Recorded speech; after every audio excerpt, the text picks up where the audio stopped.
All right, shalom, shalom. First and foremost, I'd like to start off giving all praises and blessings to Yahweh Bahasham, Yahweh Shai, Bahasham, Raha HaKadash. Double honors to the apostles, bishops, and elders of Great Millstone. Peace and salutations to the elect men of Yasharallah, scattered across the four corners of the planet Earth, diligently teaching and pushing this word in truth and in sincerity, risking life and livelihood to do so, especially in these days and in these times. All right, and shalom to the women and children who watch and who learn as well. All right.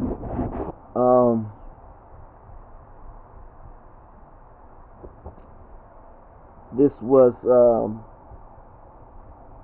I'm going to do a lesson. All right. And I'm going to start off, all right, in Micah, all right, Micah the second chapter. Okay, this is Micah 2:1. Okay, and it says, "Woe to oppressors." Okay, and the oppressors are the so-called white people, man. Okay, first and foremost, and then you have people of other nations, all right, of heathen nations down to your own people. But first and foremost, the main oppressors of you so-called Negroes, Hispanics, and Native Americans are white people, man. So-called whites, man. The Edomites, Esau. Okay. He is he is the oppressor, man. He is your burden. Okay? He is a burden to you. Okay? And there's nothing you can ignore it.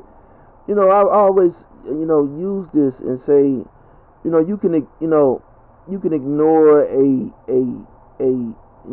cut or something only so long, man. If you have you cut yourself, okay, to the point to where you see,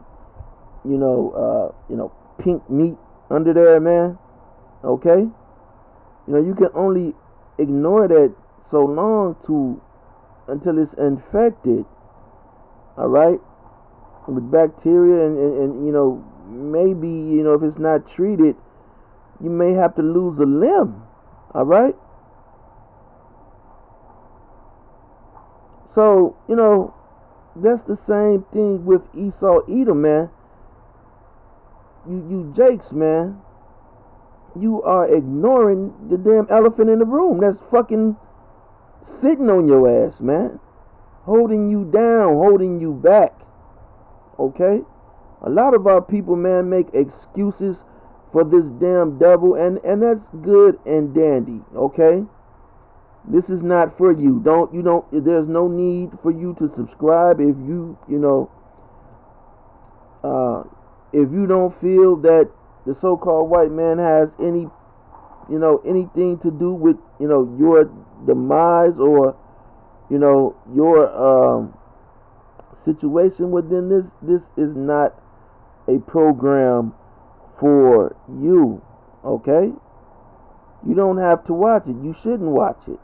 Okay, if you made a video about why white people are, important, I would probably watch maybe a few minutes of the video and then I would turn it off, man. Okay, I wouldn't leave a comment or anything. Okay, do a response video or any of that. Okay, because stuff like that doesn't interest me. All right? Because, we know the history. All right? We know the history. And yes, I'm here in the Midwest, all right, in Chicago, all right? And the video that you're seeing now on the screen, all right, is a video that I took, all right, and this is a video of you know, of a little, you know, Ukrainian, okay, village, all right, right outside Chicago, okay. Now you know you have immigrants who have, you know, come to Chicago, and you know, a lot of them are still sleeping in police stations, you know, but and you know, and it's bad because they have to get shipped here with, you know, no, um, you know, no, you know, you know, and they were probably poor. You know, a lot of these people come from Venezuela and those countries that, you know, Esau has oppressed, to, you know, and toppled through oppression. Okay, and that's what this devil does. Okay, and that's why we're in Micah. We're gonna get that, man. All right, we're gonna get that. Let these scriptures fly. But I want to show you, you know, how different, you know, they treat, you know, these Europeans versus you Israelites. Okay, so this is, you know,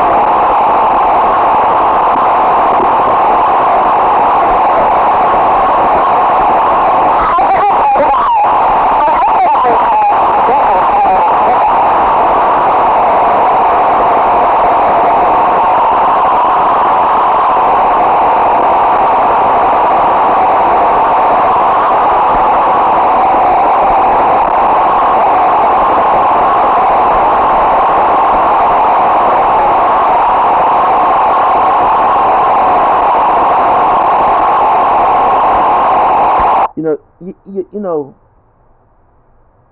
when Jake, you know, when a Jake is living like that, you know, um, he has to be, you know, in the media, okay. But the thing is, you know, you have Edomites, and you just don't have Ukrainians there, okay. There are other Edomites who live, but you know, they're you know, probably Polish, or you know, from that block, okay. Remember, from that book I read, the 13th tribe, okay. Remember, all of these, you know, these Edomites, they all come from the Caucasus, Crimea, you know, a lot of them, you know, ultimately they're from Mount Seir, okay. But when they were chased out, okay, uh, they went up into, you know, higher up into Europe, okay, to where they're up into the Crimea area, you know, those areas, okay. And so they all pretty much, you know each other. They have the same tongue, all right. Um,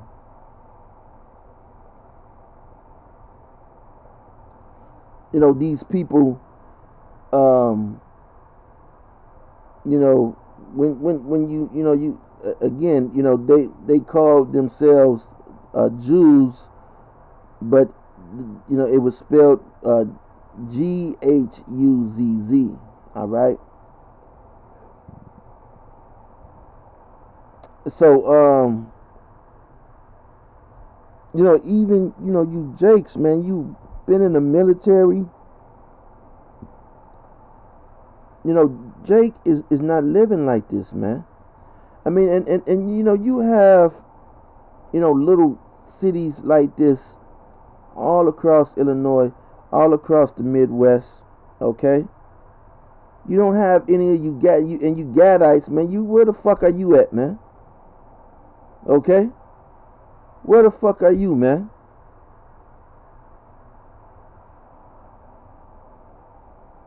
A lot of Gadites, they want to hold on to certain beliefs, man. Get the fuck out of here, man. You're not even on, this is your land, man. This is your land. I'm going to show a video to where, you got Gadites, all right? Let me see. Man, 10 minutes already. You got, Gadites who were mingled in with the southern kingdom, okay, down in the south. And they shared the same fate, okay? So look, man, this is how.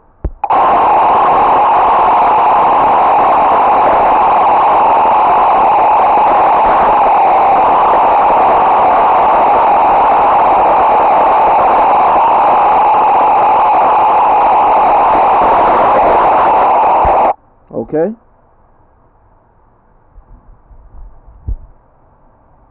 So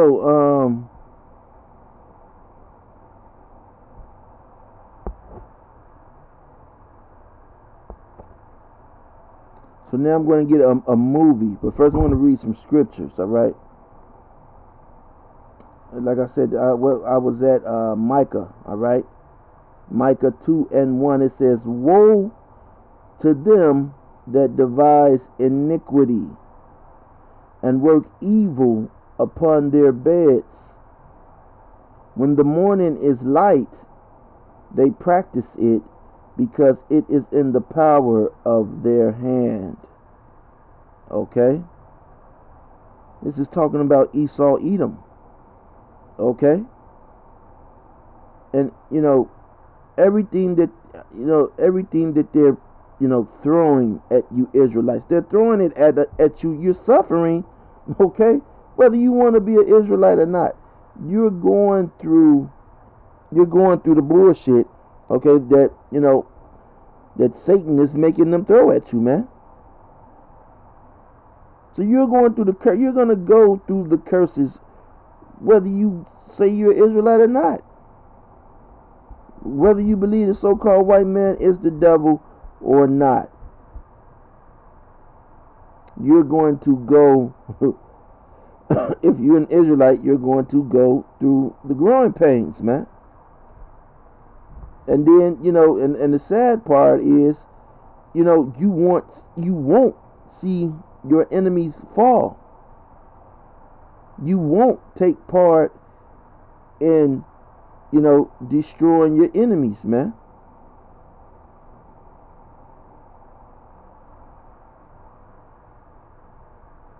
You're going to take part, you're going to share the same fate as those who hate you, those who oppress you. You're going to share the same fate as them. Total destruction when this place goes down. When America goes down, you're going to go right down with your enemies. And that's what and they're doing this because that's what they want. They want you to go down with them. All right?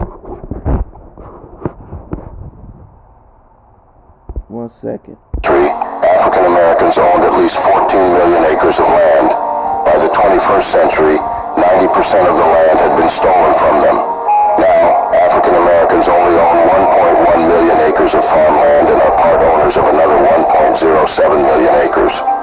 Across a century, white farmers and landowners developed multiple ways to take African Americans' land, using methods such as violence, heirs property, tax sales, and Torrens Acts. Of all these, the Heirs Property Act is still in force today, as black owners lose every source of wealth they've created for generations. To understand the magnitude of this land theft, we must examine the extreme measures taken by those who captured the land from African American landowners.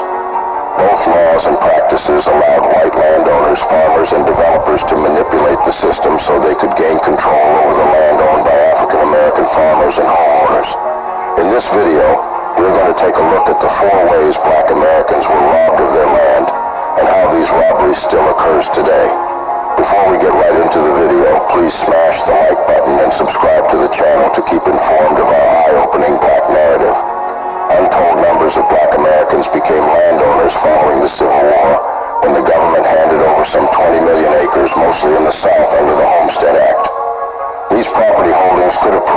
foundation for black wealth building in post-Jim Crow America. Instead, they became a source of riches for others. Rather than helping to close the racial wealth gap, blacks' land holdings became a key force in widening it as white people and officials used four extreme measures to steal and claim black land. Number one, violence. With black people getting richer and owning more property than ever before, jealous white folks sought to using violence and deadly force to enforce the idea of white supremacy. Okay, and you know, this is that Micah 2:1. All right, they come up with some shit. Okay, you know, their eyes are always focused on. Listen, man, these damn devils' eyes are always fixated on you so-called Negroes, Hispanics, and Native Americans. Always, man. Always. And you know why? Because they know that you are the Israelites. They know what your blessing is. They know what's in store. Okay? They know that you are the blessed, man. Everything that they do, everything that they try, it backfires, man. And they're going to keep on trying and keep on trying, man. Okay? Just because you know, and you know, a lot of you be like, well, we've came a long way. Look, you know, we got Shaq and look at Jay-Z, you know. Those people are tokens, man. Those people are tokens. All right? Those are the ones who, you know, they use them to make America, you know, look, you know, somewhat presentable. But the truth of the matter is there is an ongoing war, even unto this day, against you so-called Negroes, Hispanics, and Native Americans, especially you damn Negroes. And like he said, you know, the first thing is violence. Violence, and they're still coming against you so-called Negroes with violence. They're even giving you the guns to go and kill yourself. You got these damn gangs, you know, these retarded niggas, all right? Even in Israel, okay? Niggas look like, you know, fucking, you know, like they're fucking gangbangers, man. I don't give a fuck how many breakdowns these niggas know, man. Fucking gangbanging looking ass nigga, man. Get the fuck out of here. Alright? You know, but hey, it's up to Yahweh Ba'ashem, Yahweh Shai, because, you know, at the end of the day, he truly knows, you know, what's under that, you know, that individual. Okay? You know, you know, it's not my place. Okay? But I'm just gonna say, you know, I you know, you know, the vibe to me, and I'm not gonna say, you know, this group, okay, but you know, the vibe from, you know, people in that group is you know, gang affiliated, you know, some gang banging shit, man. All right. Gang banging shit. And you know, that, you know, one thing that I've learned, all right, in the streets is I don't give a fuck who the gangster think he is, or, you know, a lot of these guys, man, is straight pussy. Okay? Total pussies, man. Total pussies. Now, you know, I've never lost a fight in the street. You know, can I get beat? Yeah, it's possible. You know, I'm an older man now. Okay? But trust me, you know, I don't give a damn how many weights an individual lift up, man. Okay? A pussy is a pussy, man. Okay? You can't, you know, just because, you know, a pussy runs, you know, in a pack, that don't mean nothing. Okay? I trained Okay, as a young child, man. Okay, 3rd and 4th grade, I was training pit bulls, man. I had kennels. Okay, and you know, um, you know, sometimes you can have a tough dog, man, and a bunch of dogs. Back then dogs used to be stray dogs everywhere, and now these Edomites are having sex with the animals. So all the animals have a home. you don't see stray dogs like that anymore, man. Okay, Esau has a way to get down with the dogs, and then what's left, Moab is eating. All right, it's putting in your food. But that gang culture is some bullshit, man. All right, it's some bullshit, and that's all I'm gonna say about that, man. That and Islam. All right, those two things with me, man. Okay, that and Islam. All right. You see these you see people talking about Allah, man. You hear them talking about Allah, and people can change. All right, but then a motherfucker eat a pizza. Okay, the motherfucker got pepperoni on the goddamn pizza. All right, what the fuck you doing with pepperoni on the pizza, man? You talking about some fucking Allah, man? Oh, Allah understands. All right. So anyway, man.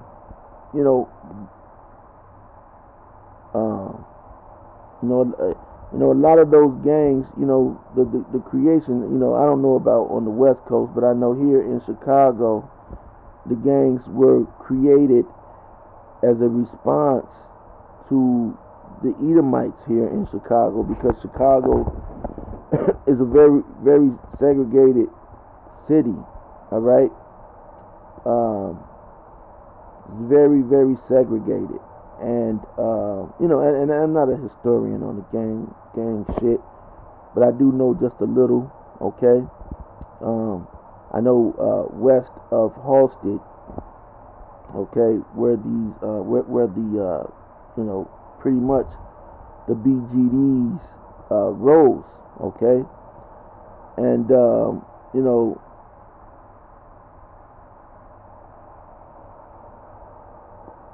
east of Halsted, you pretty much had the El Rookins or your Blackstones, all right? And so a lot of these gangs, rose because of Chicago's segregation, man. It was very racist here in Chicago. In fact, Martin Luther King said that Chicago was, one of the most racist cities that he had ever been to, even more racist than in the South. Okay, and so ultimately, at first these gangs, they were against Edomites, against so-called whites.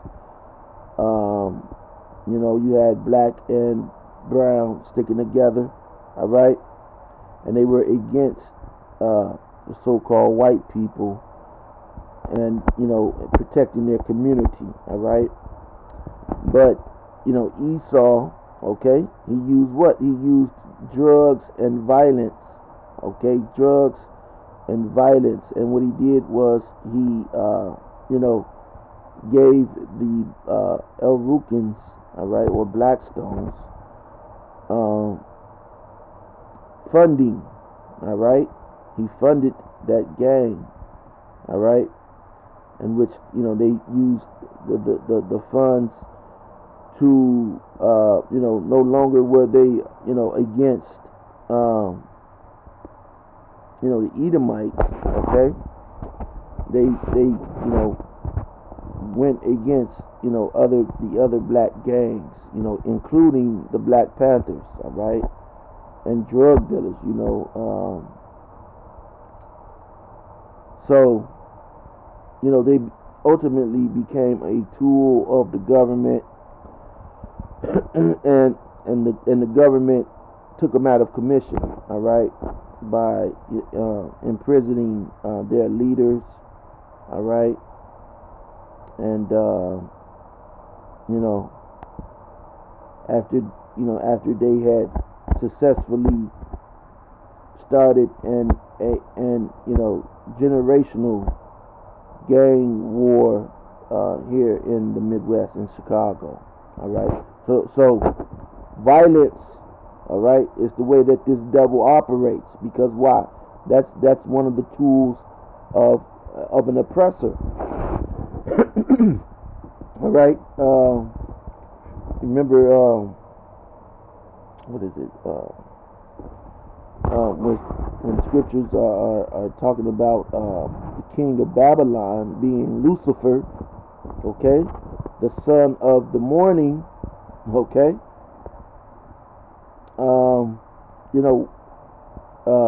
Why was he called Lucifer, man? Because he was enlightened, okay, and the scriptures tell you what that, and what his light was, man, okay, what his light was, and it was left-handed, okay.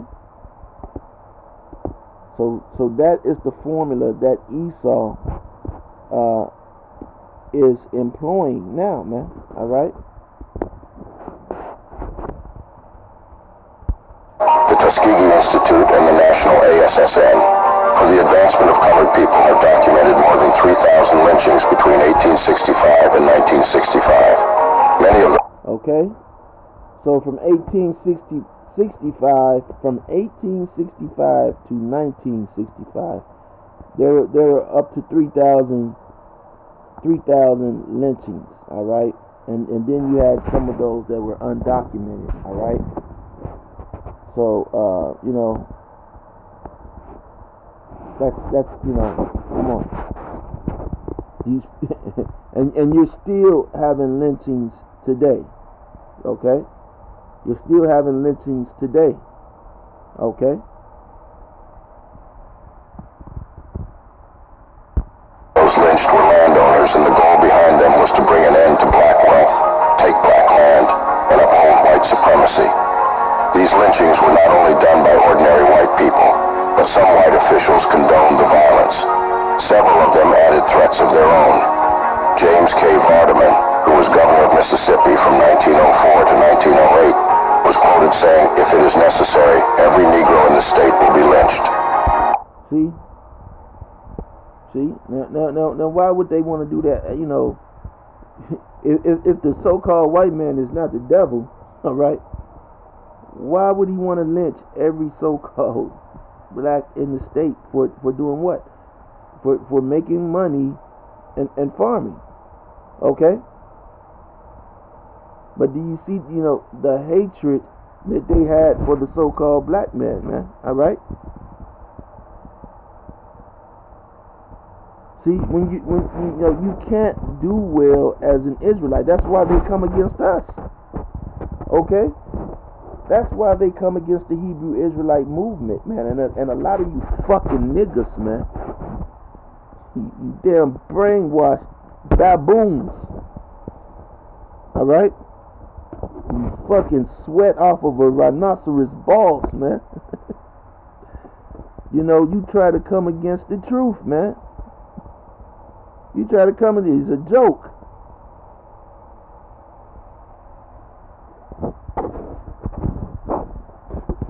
That's why the Lord needs to send the damn chariots, all right? Man, send some of those damn paracaras down here for some of you damn niggas, man. It need to be paracaras running up on a lot of you niggas out here, man.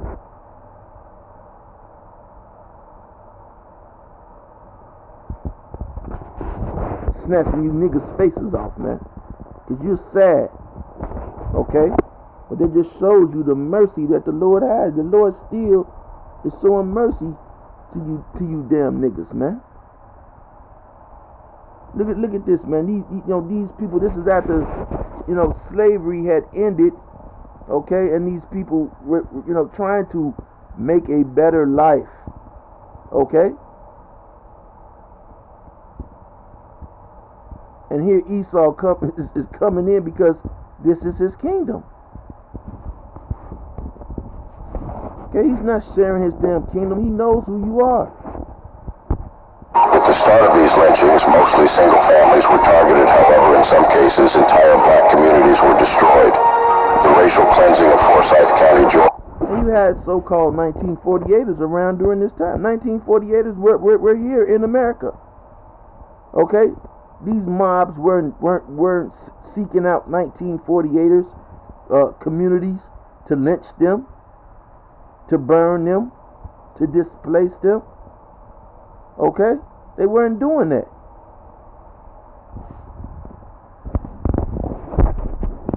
And this is why I don't like you damn fucking weight brain ass niggas, man. Cause what the fuck are you weight brain ass niggas getting big for, man?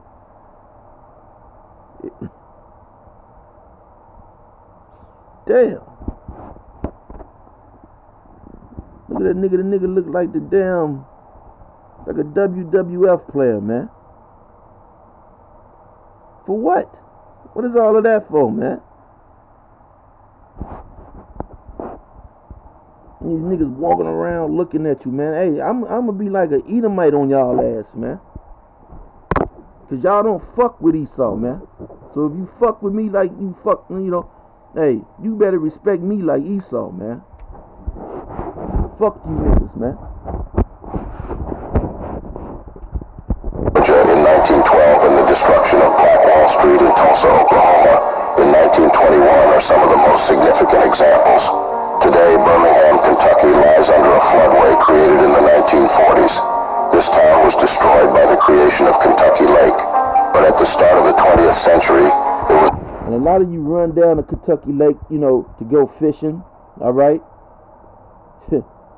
And here it is, these devils created Kentucky Lake and drowned you damn niggas, man.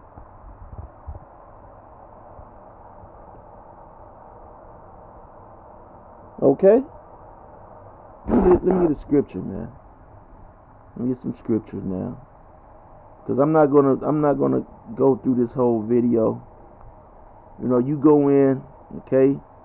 Black journals. And we're not black. Okay, we're not black. Matter of fact, before I go to that, I'm just going to jump ahead. Atención amigos dueños de casa, si eres uno de los muchos que están cansados de pagar altos biles de electricidad, nuestros amigos de Evolving Home. Okay, I don't know what just happened.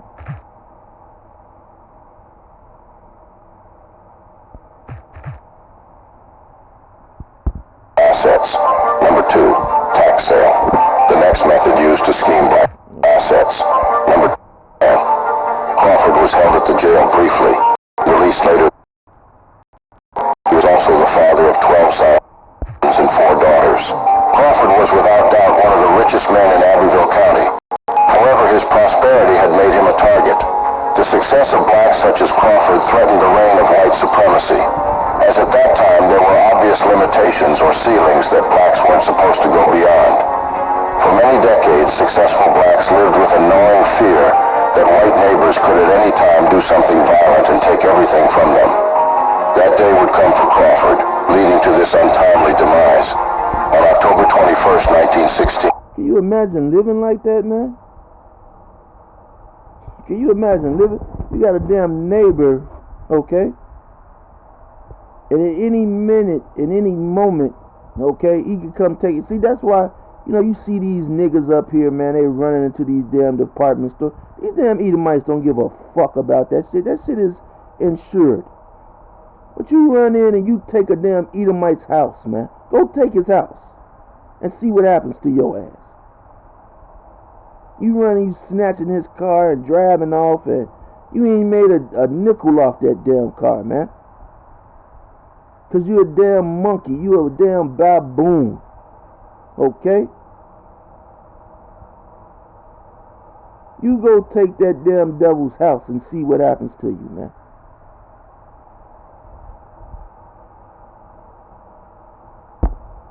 Crawford was taking 2 loads of cotton and a load of seed into Abbeville and had a disagreement over the price of cottonseed with W.D. Barksdale, a white store owner.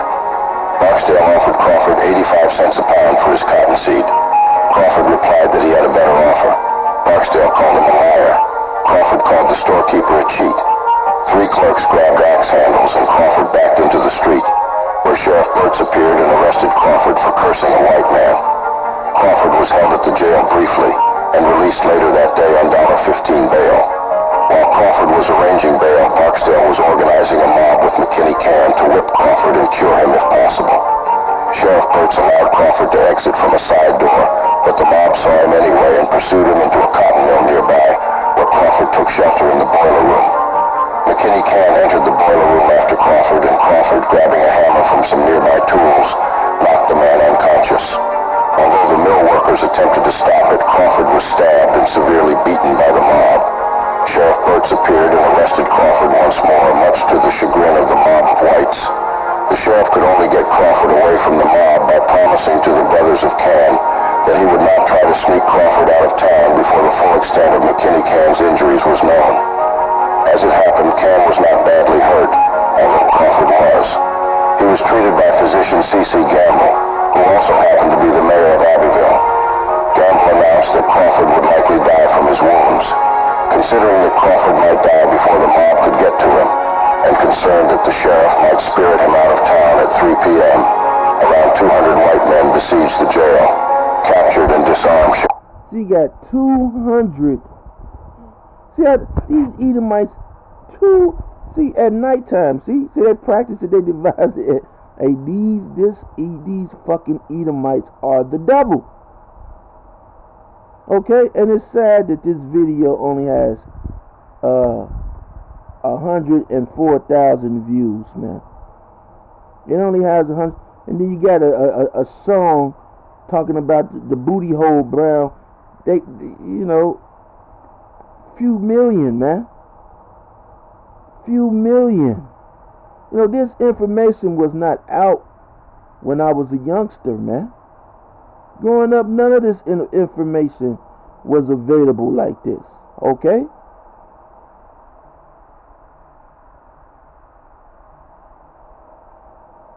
And so, you know, you have your critical race. Listen, man, these Edomites are trying to cover their tracks.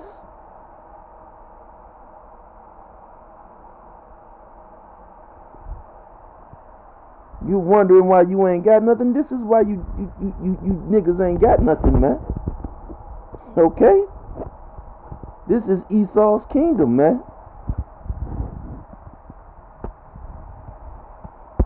Sheriff Burtz and abducted Crawford. Crawford was dragged down 3 flights of stairs amongst a cheering, bloodthirsty mob, where they proceeded to beat him with rocks, wagon boards, jump and spit on him. The mob then dragged him through the black section of town with a rope around his neck as a warning. They then stole a lumber wagon from a black driver and used it to take Crawford to a fairground nearby. Crawford, likely dead by that point, was still hung from a tree, and armed whites riddled his body with bullets, rendering it to a bloody pulp by the bloodthirsty white mob that resented his wealth. Hey, they didn't just resent his wealth, they resented him, man. That was a lot of anger, all right? And guess what? These Edomites are still around. They're coming back up, man. Look at Laquan McDonald, you know, Tamir Rice. Okay? A lot of these cases, the guy Floyd, all right? Hey, these Edomites are bloodthirsty, man. And they're going to come back. Listen, the spirit is going to really get back on them, man. Okay? Once this mark of the beast is pushed, that spirit is going to get back on them, man. Okay? The paper's headline the next day read, "Negro strung up and shot to pieces." To hide the truth, the county coroner reported that Crawford had died at the hands of parties unknown. That night, the relentless mob decided they needed to drive Crawford's children and their families from the area. On October 23, 1916, the white citizens of Abbeville, including many members of the lynch mob, voted to expel the remainder of Crawford's family from South Carolina and to seize their considerable property holdings. They also voted to close down all the black-owned businesses in Abbeville. The Crawfords requested they be given until the November 15th, and it was granted they were to leave by mid-November. They did indeed leave, leaving behind their family's generational assets. Number 2. Roofers are furious about that. Okay. I'm going to end it there. Like I said, you go in, you watch that video. All right. And I'm going to get another scripture, then I'm going to end it here. All right.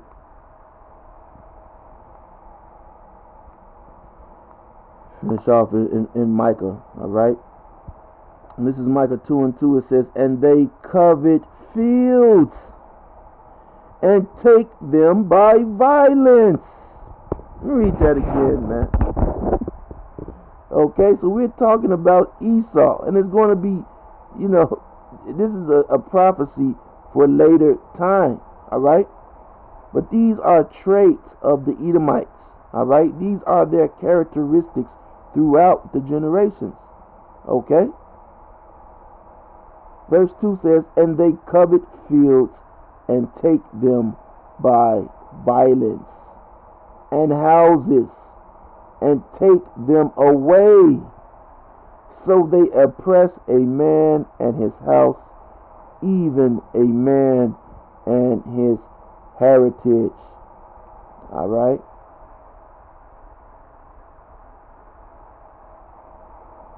Verse 3, "Therefore thus saith the Lord, Yahweh Bashem Yahweh Shai," all right, "Behold, against this family." What family? All right? The Edomites. All of you, whether you took part, there were 200 men that went to go get that one man Crawford, okay? The Lord requires that which is past, okay? "Therefore thus saith the Lord, Yahweh Bashem Yahweh Shai, Behold, against this family do I devise an evil, from which ye shall not remove your necks, neither shall you go heartily, for this time is evil." And that's going to ultimately be the destruction of all you so-called Edomites, man. Okay? Vocab Malone included. Okay? So, it's a quick video. I just wanted to highlight again, go to that page, subscribe, and till next time, Lord willing, you edified. Shalom.